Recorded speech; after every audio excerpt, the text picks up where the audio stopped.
Il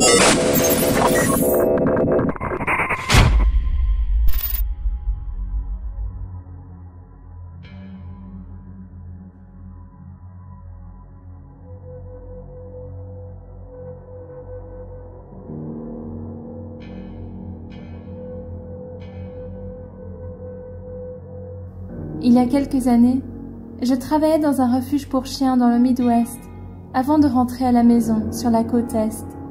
C'était un petit refuge, 10 employés maximum, et nous étions tous assez proches. Aucun parmi eux ne me ressemblait. Je suis plus petite que la normale, et j'ai des cheveux assez différents par rapport aux autres employés. Donc, il était difficile que quelqu'un ait pu me prendre pour quelqu'un d'autre, ou vice-versa. Aussi, ce refuge était hanté. Nous entendions tous une voix de femme chanter ou crier lorsque nous étions seuls. Presque tout le monde voyait des apparitions étranges quand personne n'était autour d'eux. Bref, cet endroit avait déjà une énergie assez bizarre. Mais les choses sont devenues encore plus étranges. Lors de mes derniers mois à cet endroit, mes collègues ont commencé à m'envoyer des messages bizarres. Ils m'envoyaient des textos pendant mes jours de congé, me demandant pourquoi j'étais au travail et où est-ce que j'avais soudainement disparu.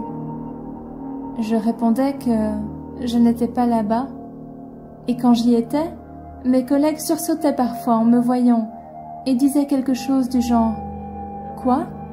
Mais tu étais dehors il y a 2 secondes, je t'ai vu par la fenêtre. » Ou « Je viens de te voir dans l'entrepôt. Comment t'as fait pour arriver aussi vite ?»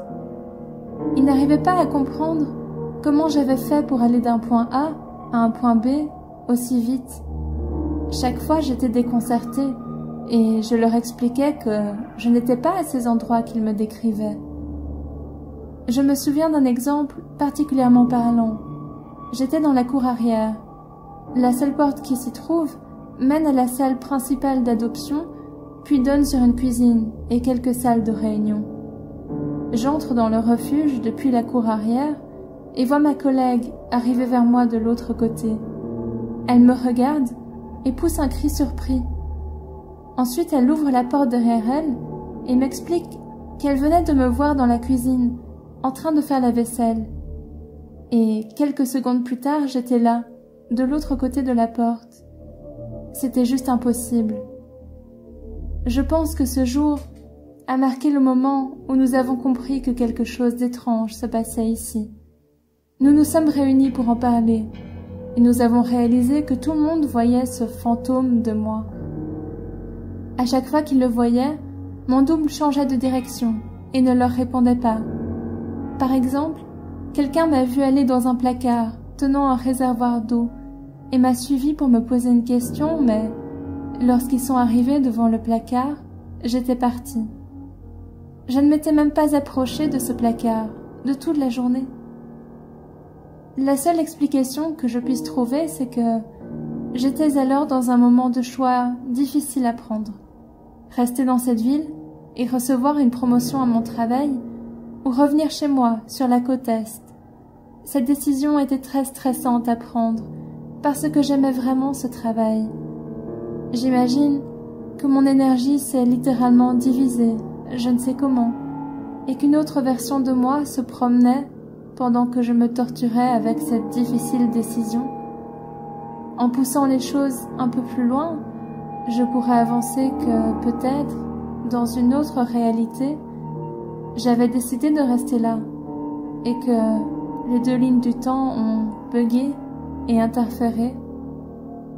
Mes collègues ont longtemps continué à me voir au refuge, après que je sois partie, à plusieurs milliers de kilomètres de là.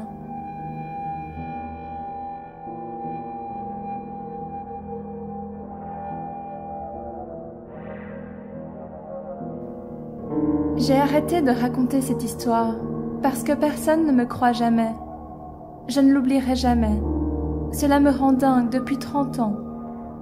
Quand j'étais petit, dans mon collège en Angleterre, vers 1987, un nouvel enfant est arrivé à l'école pour un semestre. Il avait un accent américain et il était roux. Son nom était Lee. Peu de temps avant son départ, il a un jour apporté à l'école ce que nous décririons aujourd'hui comme une tablette, mais elle était très fine, avec un écran teinté brun.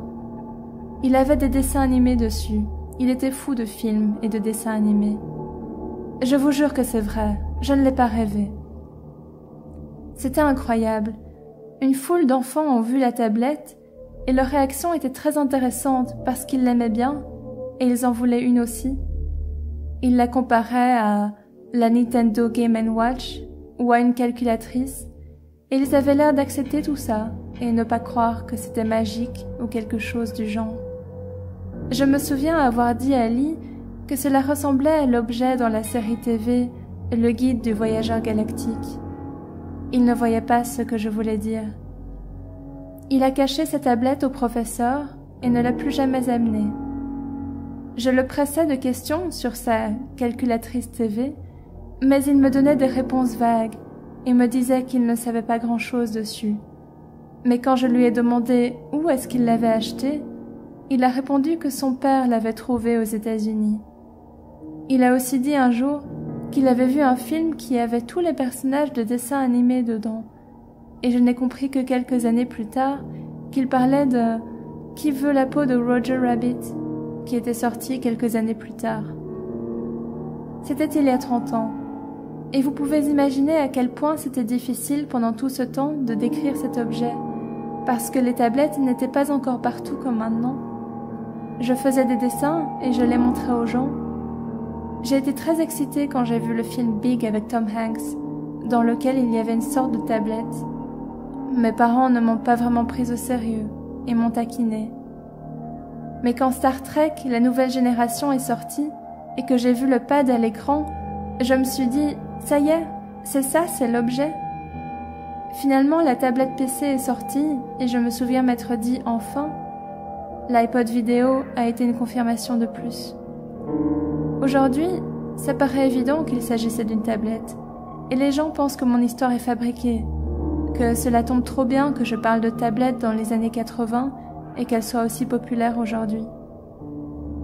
J'imagine que je pourrais contacter certains des autres enfants sur Facebook pour apporter des preuves, et je suis sûre qu'ils s'en souviendraient. Mais évidemment, personne ne me croit.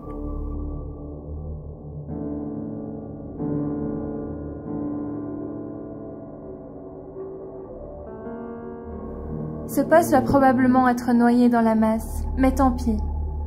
Quand j'avais à peu près 20 ans, il y a quelques années, j'avais des rêves récurrents, dans lesquels figurait une femme avec de longs cheveux noirs. Elle s'appelait Aurora. Elle apparaissait dans plusieurs différents rêves, mais je pouvais toujours distinctement voir son visage et connaître son nom. Cela devenait tellement envahissant que je me réveillais frustrée et perturbée. J'essayais de chercher son nom sur Google ou réfléchir comment je pouvais être liée à elle. Après quelques mois, elle a arrêté d'apparaître dans mes rêves et j'ai juste conclu que mon cerveau buguait un peu. Quelques années plus tard, à Halloween en 2009, je suis dans ma voiture avec un ami, à l'arrêt dans une station essence. Je suis sur le point de partir et rejoindre l'autoroute quand je reçois un appel d'un numéro que je ne connais pas. J'arrête alors la voiture et réponds, mais il n'y a personne au bout du fil. Quelqu'un derrière moi devenait impatient et klaxonnait. Il décide de me dépasser au lieu d'attendre 2 secondes que je bouge. À la minute où il entre sur l'autoroute, une voiture perd le contrôle de son volant et vient s'emboîter dans celle qui m'avait dépassée. J'appelle tout de suite la police et attend leur arrivée à la station essence. Il s'est plus tard avéré que les 2 conducteurs étaient décédés sur le coup. Il n'y a pas de doute que cela aurait pu être moi si je n'avais pas reçu ce coup de téléphone. J'ai essayé de le rappeler quelques heures plus tard, par gratitude et curiosité, mais la sonnerie n'a sonné que 3 fois, et puis l'appel a été redirigé vers la boîte à messages. « Bonjour, vous avez essayé de joindre Aurora. Merci de laisser votre nom et numéro. » Je n'ai jamais eu autant la chair de poule de ma vie. J'essaye d'appeler de nouveau le jour suivant, parce que j'étais complètement perturbée par cette situation. Une femme répond cette fois, et nous parlons. Je lui raconte mon histoire, y compris les rêves que j'ai eus. Elle me dit qu'elle ne sait pas comment j'ai eu son numéro et qu'elle ne m'avait jamais appelé. Je lui demande si elle a un Facebook pour vérifier qu'il s'agissait bien de la femme dans mes rêves et elle me le donne. J'ai été vérifiée et c'est bien elle. Si ça, ce n'est pas un bug dans la matrice, alors je dois être fou.